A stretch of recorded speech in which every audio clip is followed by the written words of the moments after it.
अस्सलामुअलैकुम वरहमतुल्लाहि वबरकातुहू। आपके साथ उर्दू डिज़ाइनर का एक और लेक्चर लेकर हाजिर हूँ।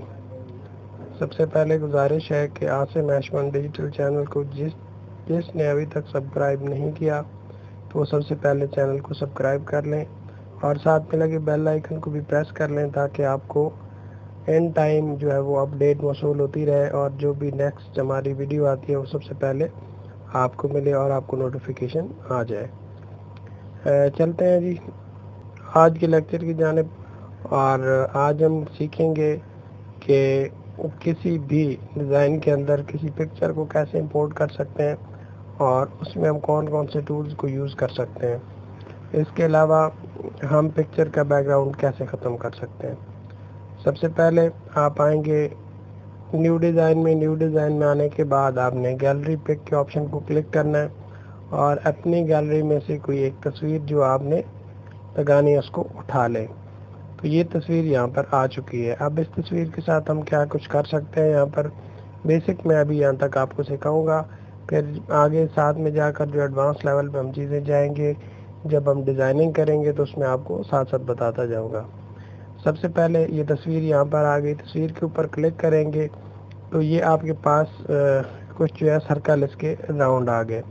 ये ऊपर से आपको एक ब्लैक कलर का जो है वो नज़र आ रहा होगा सर्कल सा। इसको आप इसके ऊपर हाथ रख के इसको आप करें इस तरह रोटेट तो आप तस्वीर को रोटेट कर सकते हैं किसी भी एंगल में। ठीक है, तो इसको आपने यहाँ से रोटेट करना है अगर आप ज़रूरत पड़े। इसके अलावा यहाँ पर आपको एक रेड बटन नज़र आ रहा होगा, इसके ऊपर प्लस का जहाँ पर निशान है रेड बटन को आप क्लिक करेंगे तो यहाँ पर आपके पास ऑप्शन आते हैं फिट टू पेपर के, flip vertical, flip horizontal, reset rotation, lock movement और सिलेक्शन बॉक्स का। फिट टू पेपर का मतलब है कि जब हम इसको फिट टू पेपर करेंगे तो ये आपकी जो दी गई स्क्रीन है इसके ऊपर ये बिल्कुल फिट आ जाएगा।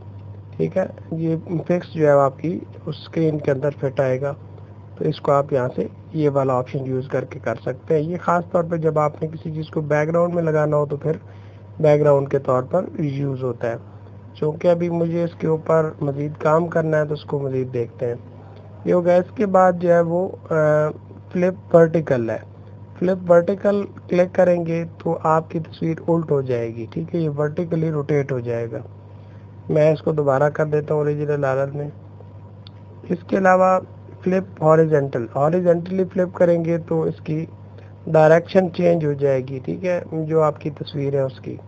इसको मैं रीसेट रोटेशन कर लूँगा तो ये अपनी ओरिजिनल हालत में आ जाएगा। इसके बाद अगला है लॉक मूवमेंट। अभी ये तस्वीर है, इसको मैं यहाँ पर ड्रैग करके ऊपर नीचे कहीं पर भी ले जा सकता हूँ। लेकिन आप जब किसी प्रोजेक्ट के ऊपर काम कर रहे होते हैं तो आपके पास एट अ टाइम बहुत सारी जो है वो एलिमेंट्स मौजूद होते हैं और आपने उनको मूव करना होता है आगे पीछे, तो ये आपको बहुत ज़्यादा डिस्टर्ब करता है। आप एक को मूव करना चाह रहे होते हैं तो गलती से दूसरा हो जाता है तो आपका सारा डिज़ाइन गड़बड़ हो जाता है। तो इसके लिए जो सबसे बेहतरीन टूल है कि आप यहाँ से क्लिक करेंगे और लॉक मूवमेंट को कर देंगे तो मूवमेंट इसकी लॉक हो जाएगी। जैसे ही इसकी मूवमेंट लॉक होगी तो ये अब मूव नहीं कर रहा बिल्कुल कहीं पर भी। जहाँ पर हमने लॉक कर दिए यहाँ पर रहेगा। इसके ऊपर जितने आपने एलिमेंट्स बाकी रखे हैं उनको मूव कर सकते हैं। इसको मैं अनलॉक कर दूंगा तो ये फिर मूव करने लग जाएगा जहाँ पर मुझे मूव करना है। तो ये बहुत ज़बरदस्त किस्म का टूल है, इसको आपने जब इस्तेमाल करना है। इसके अलावा एक और जो मोस्ट कॉमन इसमें है टूल, नीचे अगर आ जाए नीचे वाली बार में देखते हैं कलर का आपको नज़र आएगा।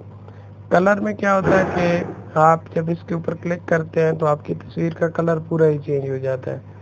ये अमूमन इस सूरत में हमें इस्तेमाल नहीं करना पड़ता, लेकिन जब हमारे पास पीएनजी में कोई पिक्चर हो और उसका हमने कलर चेंज करना हो या फिर हमने कोई नाम जो है वो किया हुआ है पीएनजी में और उसको हमने चेंज करना तो फिर उस सूरत में हम इसको इस्तेमाल कर सकते हैं।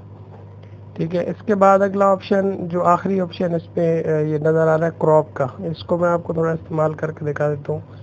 ये क्रॉप को आप क्लिक करेंगे तो क्रॉप में होता क्या है कि आपको जो तस्वीर के अंदर अनवांटेड पार्ट है जो कि आप नहीं चाहते कि यहाँ पर होगा उसको आप रिमूव करना चाहते हैं तो इसको आप ये सिलेक्ट करेंगे और अप्लाई टू क्रॉप करेंगे तो यहाँ पर ये अप्लाई हो जाएगा और जो अनवांटेड पार्ट था वो ख़त्म हो चुका है। अब आपकी जो सिर्फ इस्तेमाल वाली चीज़ें वो ही रह गई हैं, ठीक है। इसके बाद ये एडजस्टमेंट का एक टूल है। एडजस्टमेंट के अंदर क्या होता है कि आप अपनी तस्वीर को मज़ीद अगर शाइन करना चाहते हैं, ब्राइटनेस देना चाहते हैं तो ब्राइट इसको कर सकते हैं, ठीक है। ये ब्राइट का ऑप्शन हम यूज़ करेंगे तो इसको ब्राइट कर सकते हैं, कम करेंगे तो ये डार्क हो जाएगा।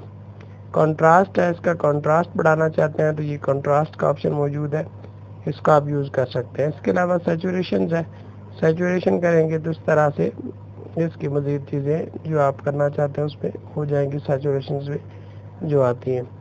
इसके अलावा मुख्तलिफ कलर है, मतलब आप यहाँ से अगर कोई कलर है उसको जो है वो रेड कलर है, रेड कलर को आप ज़्यादा शो करना चाहते हैं तो रेड कलर यहाँ से होगा। फिर ग्रीन है, मतलब इस तस्वीर के अंदर जो जो कलर आ रहे हैं उनको अगर आपने चेंज करना है तो आप यहाँ से कर सकते हैं। ग्रीन कलर है उसको आप ज़्यादा करना चाहते हैं तो ग्रीन के ऊपर आएंगे, ग्रीन को ज़्यादा कर लेंगे तो ये ग्रीन कलर ज़्यादा हो जाएगा, और इसको कम करना चाहते हैं तो कम हो जाएगा। ये किसका टूल था। इसके अलावा यहाँ पर एक और टूल है, ये डुप्लीकेट। आपको डुप्लीकेट आपने पहले भी पढ़ा है, जो पहले हमने फ़ॉन्ट्स वाला किया था उसमें भी, और यहाँ पर भी डुप्लीकेट का सेम ही काम है कि आपकी तस्वीर को डुप्लीकेट कर लेता है अगर आप तस्वीर को आपने 2 दफ़ा यूज़ करना है। इसका मैं एक छोटा सा इस्तेमाल आपको बता भी देता हूँ ताकि आपको ज़्यादा आसानी से चीज़ें समझ आए। ये एक डुप्लीकेट है, मैं इसको थोड़ा सा आगे जाकर समझाता हूँ ताकि चीज़ आपको समझ आ जाए कि यहाँ पर कहाँ पर इस्तेमाल होती है। यहाँ तक बात समझ आ गई। इसके बाद ये एक ऑप्शन है ओपेसिटी का। ओपेसिटी क्या है, इसमें आप तस्वीर को थोड़ा सा लाइट करना चाहते हैं तो लाइट कर सकते हैं, और फुल करना चाहते हैं तो फुल तो मौजूद ही है। लाइट करेंगे, इसके ऊपर कुछ लगना चाहते हैं, जैसे अमूमन हम कुछ चीज़ें बैकग्राउंड में लेके जाते हैं तो बैकग्राउंड तकरीबन मध्यम ही होता है ज़्यादातर, क्योंकि उसके ऊपर हमने लिखना भी होता है। तो यहाँ पर ये आपको बहुत ज़्यादा काम आएगा टूल जब बैकग्राउंड में काम कर रहे होंगे तो। ये तो थे बेसिक टूल जो हमने इसको इस्तेमाल करके तस्वीर को बेहतर बनाना है या तस्वीर को क्रॉप करना है। ये वाली एक और चीज़ के बैकग्राउंड को कैसे रिमूव करते हैं। अब हमारे पास यहाँ पर कोई डायरेक्ट टूल हमें नहीं मिला कि जिसमें हम इसकी तस्वीर के बैकग्राउंड को रिमूव कर सकें। बेसिक की बात कर रहा हूँ, ठीक है। आगे जाएंगे तो फिर वो चीज़ें मुख्तलिफ हैं, उसमें आपको मैं बताऊँगा, उसमें कुछ ऑप्शन मौजूद होता है। लेकिन यहाँ तक अगर आपको करना है और यहाँ से आपको बैकग्राउंड रिमूव वाली पिक्चर चाहिए तो क्या करेंगे। यहाँ से आप पीछे जाएंगे, आप गूगल में जाएंगे। सबसे पहले गूगल में जाकर यहाँ पर आपने लिखना है BG रिमूवर, ठीक है। BG रिमूवर में आएंगे तो यहाँ पर www.remove.bg आप लिखेंगे, सर्च करेंगे तो ये वाली वेबसाइट आ जाएगी। इस वेबसाइट को आपने ओपन करना है। यहाँ पर एक ऑप्शन मौजूद है अपलोड इमेज का, आप अपलोड इमेज करेंगे और आपने जिस तस्वीर का भी ख़त्म करना है बैकग्राउंड उसके ऊपर क्लिक करके डन कर देंगे तो आपकी तस्वीर यहाँ पर आ जाएगी। अब जैसे यहाँ पर आ रही है, देखें ये इसका बैकग्राउंड रिमूव हो चुका है। मैं यहाँ से इसको डाउनलोड कर लेता हूँ तो ये डाउनलोड हो गई मेरे पास, ठीक है। गैलरी में चली गई। अब मैं दोबारा जो है उर्दू डिज़ाइनर के अंदर आता हूँ। उर्दू डिज़ाइनर में मैं इस चीज़ को डिलीट करता हूँ और दोबारा पिक्चर गैलरी पिक्चर में जाता हूँ। यहाँ से मैं ये वाली तस्वीर जिसका मैंने बैकग्राउंड ख़त्म किया था उसको उठाता हूँ तो ये तस्वीर मेरे पास आ गई विदाउट बैकग्राउंड। अब ये बैकग्राउंड के बगैर तस्वीर है मेरे पास। इसको मैंने क्या करना है, अब एक मैंने आपको पहले ऑप्शन नहीं बताया था डुप्लीकेट का, अब उसका यहाँ पर मैं इस्तेमाल थोड़ा सा बताता हूँ ताकि आपको डुप्लीकेट की समझ आ जाए। ये मैंने किया डुप्लीकेट, ठीक है। इसका डुप्लीकेट ले लिया और इसको डुप्लीकेट को मैं यहाँ पर रखता हूँ। अब इसके लिए मैं मज़ीद एक आपको चीज़ बताई थी कि आप इसमें ऑप्शन में जाएंगे तो फ्लिप हॉरिजॉन्टल हो जाता है। फ्लिप हॉरिजॉन्टल करूँगा तो इसको मैं इधर लगा देता हूँ, ये वाला। तो ये इस तरह के जब आपको कुछ डिज़ाइन बनाने पड़ते हैं और इस्तेमाल करना पड़ता है तो आपको यहाँ पर ये डुप्लीकेट टूल बहुत ज़्यादा हेल्प करता है और उसको चीज़ में, ठीक है। तो ये बहुत ज़बरदस्त किस्म का टूल है जिसको आप इस्तेमाल करके आपने डिज़ाइन को बहुत खूबसूरत बना सकते हैं। उम्मीद करते हैं आपको आज की वीडियो पसंद आई होगी। बहुत शुक्रिया जी वीडियो देखने का। इंशाल्लाह अगली वीडियो में मुलाकात होती है। अल्लाह हाफिज़।